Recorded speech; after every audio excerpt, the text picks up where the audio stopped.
So you're thinking about relocating and moving to another city? In this video, we're gonna go through the 7 tips before you move out of state and the mistakes that you should not be making. So tip number 1 is to plan your move as early as possible. Look, there is nothing like planning. What is the quote? If you fail to plan, you plan to fail, right? And this goes with moving big time. There's stuff that has to happen. There's deadlines that have to be met. There's a million different things that come up along the way. And the earlier in the process that you can get this started and you can get it planned out.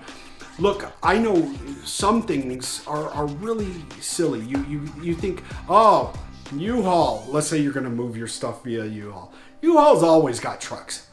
There has been a lot of times in some areas where U-Haul does not have trucks. And it could take you weeks to get a truck. So if you wait till that last minute to book your U-Haul or your moving truck, and I don't want to slam just U-Haul, it's Penske, it's all of them. But if you wait to the last minute, you could find yourself in a heap of trouble and not have moving truck to move your stuff. Now, if you're closing, you don't have a truck to pack your stuff, you don't have a truck to get to your new location, that's a whole lot of things. But if you know 30, 60, 90 days out that here's the date that we're going to move, things go a lot easier. You can get things adjusted. And there's a whole bunch of different things that we're going to talk about in these tips. But the earlier you can plan, the earlier you can lock things in, the better it's going to be for you. And that brings us to our second tip. And our second tip is if you are going to hire a moving company, vet that moving company. I cannot tell you, this is a huge one. I cannot tell you the horror stories that I've encountered in my career of helping people move from one state to another, from one city to another, that there are a lot of ways that a moving company can screw you, can be really disingenuous, can really throw a wrench in things, can show you one number but then hold your goods hostage until you pay them a bigger number. Some of the unscrupulous things that I've seen, and it doesn't matter if it's a small local outfit or sometimes the big outfits, you really need to do your due diligence and vet your moving company and look at not just the reviews that they show you, but go and look at the Better Business Bureau. Go and look at some of the public websites. Make sure that you read all the fine print in the contract. There are certain things, and there's a reason why most moving companies, and moving companies are expensive. I will tell you, it is expensive for a lot of these moving companies. But I'm going to give you a tip. You just keep waiting. I'm going to give you one really good tip, but you got to wait until a little bit later. But moving companies are really expensive in a lot of cases. And sometimes the budget moving company, look, there are some gems out there that really are less expensive than some of the others. And that's why you need to vet them. But for the most part, they're all similar in how much they charge. You know, you're gonna plus or minus 10, 15% in that range is about normal. Depends on what goodies that you're adding to it, what insurances you're adding to it. All of those different things make a difference. But the big guys, the big companies out there are all gonna be fairly similar in their price. So make sure you take the time to vet who you are working with.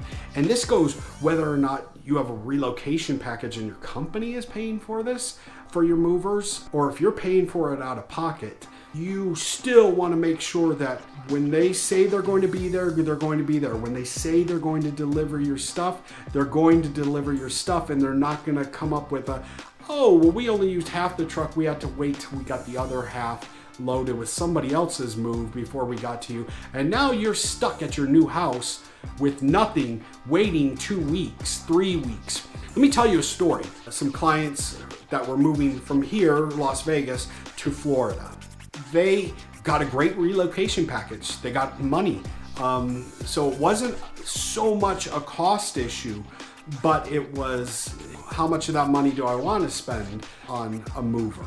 And they chose somebody that probably, if they did more due diligence and more research on that company, they would have said, there's some warning signs, some red flags here that we should look at. That being said, they didn't. They came, they loaded all their stuff, they made it.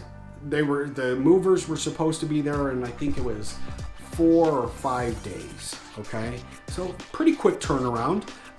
You can drive from Vegas to Florida in 3 days, plus or minus. Actually, you can do it in 2 days if you got multiple drivers, but that's a whole different story. So 4 or 5 days they were supposed to be there. Their stuff did not show up for 2 months.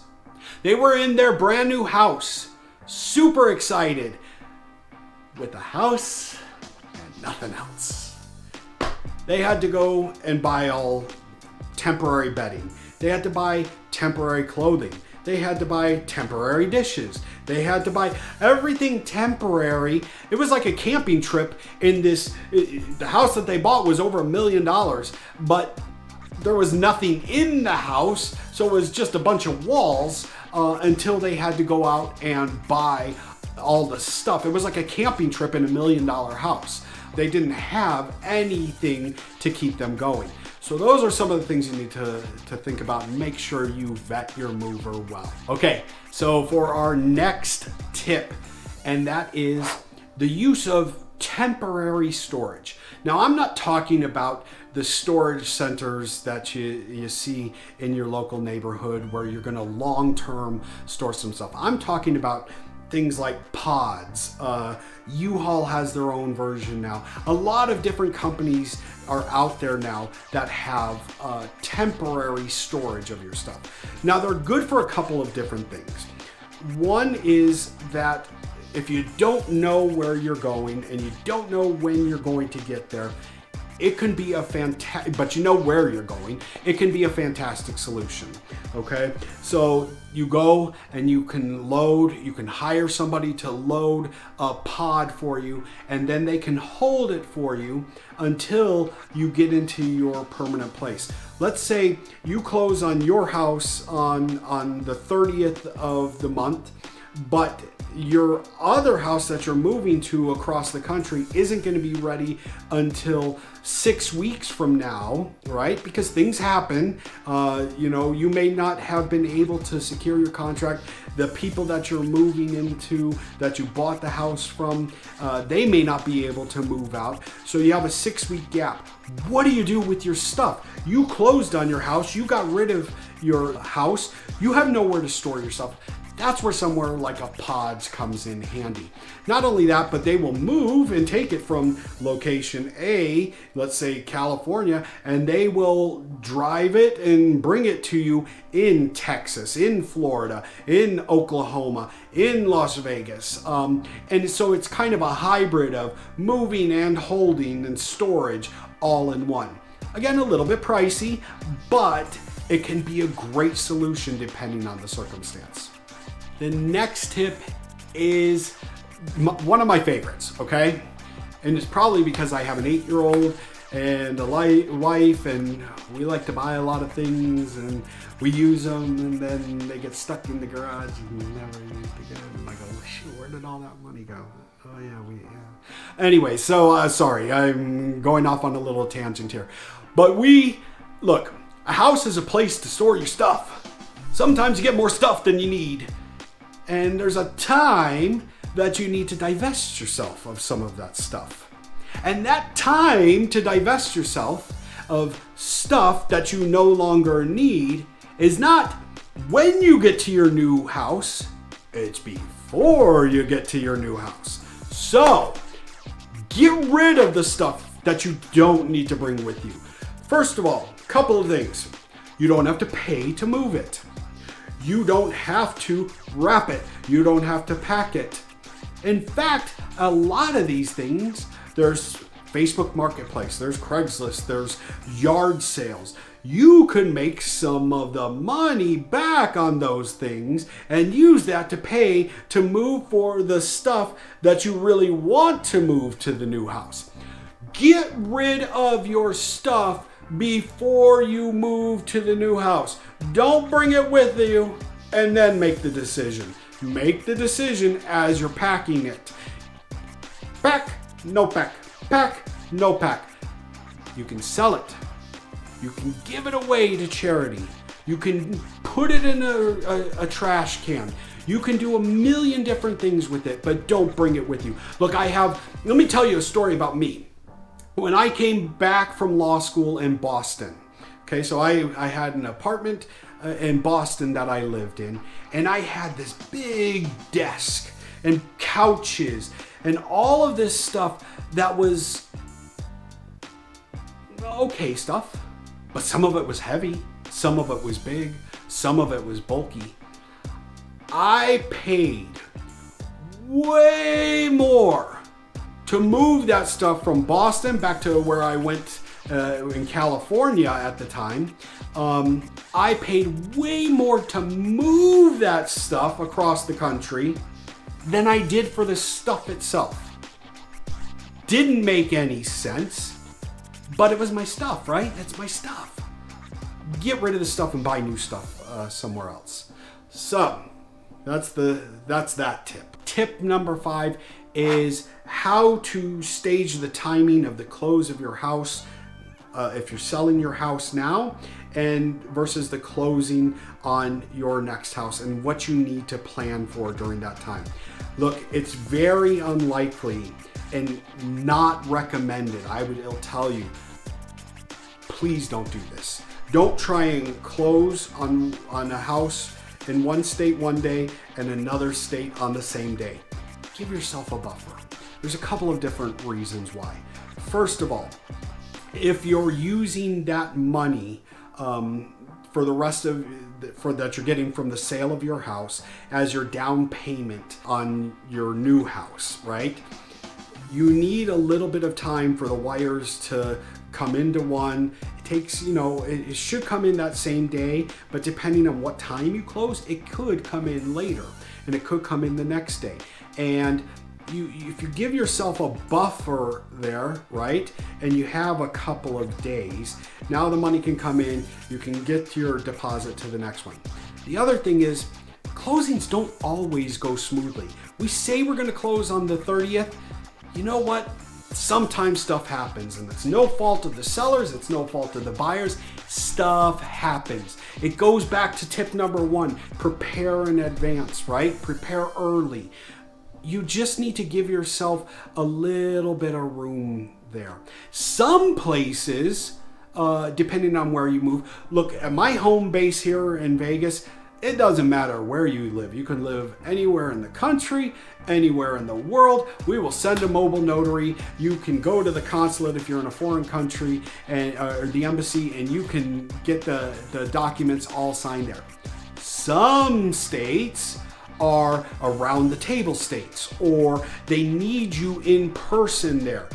It would be really hard to go and close here in Nevada, let's just say in Vegas, and close in a different state where you needed to fly there, get there. What happens if your flight is canceled? What happens if all of these different things? Give yourself a little bit of time. Give yourself a couple of days, 2, 3, 4 days. Look, living for 3 or 4 days in a hotel with a friend, on the road to your new place, traveling to your new house is not that big of a deal. When it does finally come time to close on your new home, things will go much smoother. You'll be able to knock it out, get in there without all of that stress and anxiety of trying to make, herd all the cats and close 2 houses in 2 different locations on the same date. Just relax.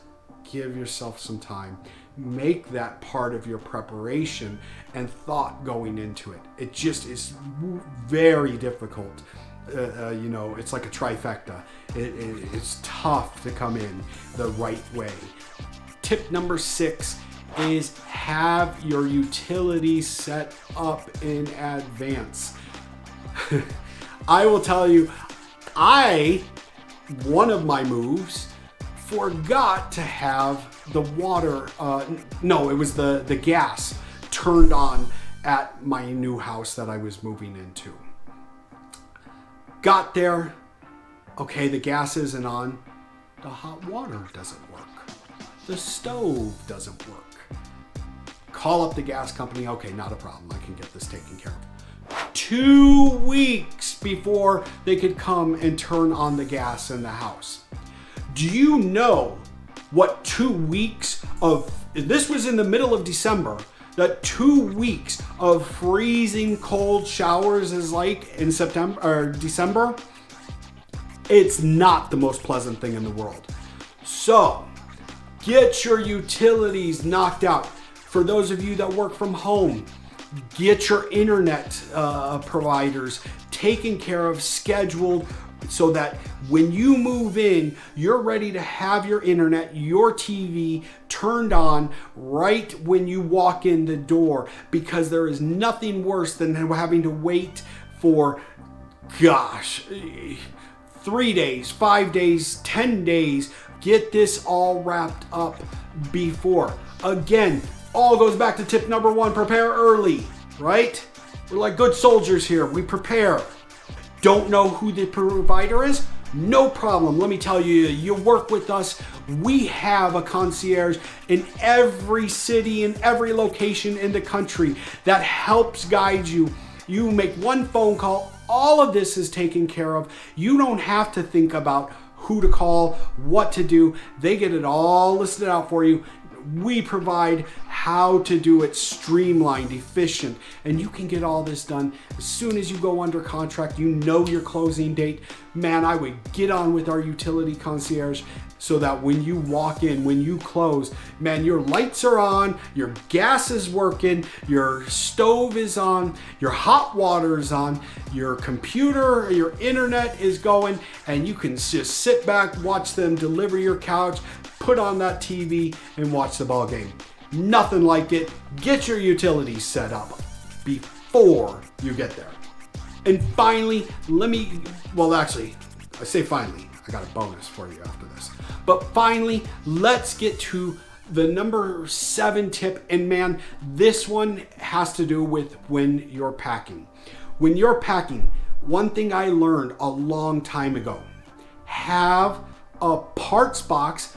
I use a backpack and a box, okay? Have a parts box. You take apart your bed, put all of the parts in a baggie, have it all listed, that this is the bed in the master bedroom. You take apart the desk. These are the parts for the desk. Put it in your baggie. This is for the TV, all your little parts in a baggie. All of that stuff goes into baggies and into a box. In that box, also bring a little bit of cleaning supplies. Bring in, Simple Green, Windex, just the basics that you're gonna need when you get there. And let me tell you the one thing that you should definitely have in your parts box or parts bag, toilet paper. There is nothing like walking into your new house and not having toilet paper. Not cool, not at all. But that's okay. You're not gonna fall into that because you know that you need to have toilet paper in your parts box. Now this parts box, one of two things. If you are driving your stuff from one place to another, you can put it on the truck as the last thing, or you can put it in the trunk or in the with you. But it is so important, if you're not bringing your own truck and you're having movers come and do it, You need to figure out, you need to ship it, you need to carry it with you on an airplane, you need to take it with your car. This is your baby right here. That part box is going to save you so much time. I cannot tell you the mistakes I've seen, the mistakes I've made, where I go, shoot, where did I leave the Allen wrench for that? I know that bolt is somewhere, and I don't find it until 3 years later. It happens. Don't let it happen to you. Put it in a parts box, bring it with you, attach it, pretend it's the nuclear football, handcuff it to your wrist, and bring it with you. It is that important. Now let me give you a bonus. We talked about movers. We talked a little bit about driving your own and packing your own. Let me tell you one of the coolest companies out there. I recommend it to all my clients. I encourage them to look at this one option, and that is a company called U-Pack, the letter U-Pack, okay? Now, I make no money off of this. I'm just telling you from a lot of experience that this company is phenomenal. It is like a hybrid between having a moving company, a full service moving company, and a U-Haul, do-it-yourself, call over your buddies and order them pizza. It's real simple. They bring over a trailer to your house, similar to a Pods. You fill the trailer with all of your stuff. Now, it doesn't matter if you're taking all of the 40 plus feet of the trailer or not. They have gates in there and nobody can get to them because they use your locks that will segregate your stuff from anybody else's. Then a couple days later, they come and pick up your stuff. Very similar to Pods, right? They will then bring it and drop it off at your location on the specific date that you tell them. What is good about them is they are rock solid on their schedule, rock solid on their delivery, rock solid on everything that they promise to do. Versus the big moving companies, it is a huge savings. That's because they don't do the moving. But you can hire people. You can hire people to help you with certain parts of the moving, but you're not paying $100 per person per hour to do the move. You're paying a more reasonable wage. If you get a day labor, if you get contract labor from other places, you can have them come in and do that way. So you can save a ton of money versus doing it that way. And when you get to the other place, to your new home, you hire somebody to help you move all this stuff out. You would have to do the same thing with Pods, but what I found is that their price is significantly less than Pods. Now, Pods has its place if you need to store your stuff for some period of time, for a month, 2 months, 3 months until you're going to need it. Then Pods does have a place, and I understand that, and I think Pods is a great for something like that. But for just a move from one to the next, U-Pack I think has them beat by far. Versus a U-Haul. Now you think, okay, man, a U-Haul is going to be a lot less money. And when I say U-Haul, I mean any of the rental trucks. Penske, U-Haul, Rent It, all of the ones that we think about. But what you don't consider is a couple things. And they are cheaper to some extent versus U-Pack. But what it doesn't take into account is the cost of gas. The fact that you have to drive it, you have to be the one doing all of the work along the route, 4 days, 5 days, 6 days, whatever it's going to take you to get across there with a rental truck. You have to pay for the gas. You have to pay for lodging. I've just found it to be a more economical and easy approach to do the U-Pack when you're doing a longer distance move. If you were in town, I wouldn't be saying the same thing. But a longer distance move, the things that we help people with, relocation from one state to another, from one city to another, whether it's a couple hundred miles away in the same state, U-Pack has all of them beat.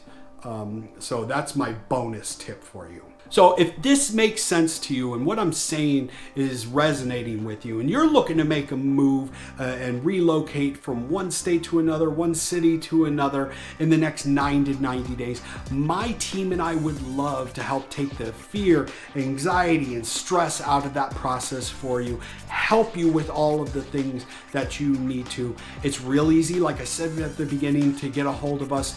Our information, my information is in the comments and description below, but the easiest thing to do is just go to therelocationking.com/call and book a call with me and my team, and we will get on the call, figure out what's going on with you, figure out what steps need to be taken, who we need to get you connected with, if it's us, if it's one of our partners, if it's something, and we will make this move for you as simple and stress-free and smooth as possible. So if I don't see you in my neighborhood, I will see you on the next video, and thanks for watching.